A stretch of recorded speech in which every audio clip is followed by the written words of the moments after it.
असं वाटतं का जीवनामध्ये सगळे अडथळेच येत आहे, सारखं अपयश येत आहे, गोष्टींना मार्ग मिळत नाहीये? असं होणं साहजिक आहे. आपल्या धकाधकीच्या जीवनात या गोष्टी होतातच. परंतु गणपती बाप्पाच्या निमित्ताने आपण एक शिकू शकतो. जसा गणपती बाप्पा प्रत्येक गोष्टीला संयमाने तोंड देतो आणि मग शांतपणे निर्णय घेऊन त्यावर मात करतो, तसंच आपल्याला करायचंय. अडथळे जर असतील तर घाबरून जाऊ नका.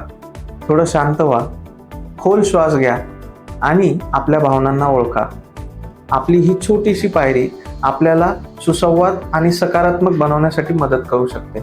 त्यातून आपल्याला पुढची उत्तरं मिळण्यासाठी मदत होऊ शकते. लक्षात घ्या, गणपती बाप्पासारखे कुठल्याही गोष्टीला न टाळता, अडथळ्यांना न टाळता त्याला तोंड द्यायला शिका आणि धैर्याने तोंड दिलं तर आपण त्यातून नक्कीच बाहेर पडू. गणपती बाप्पा मोरया.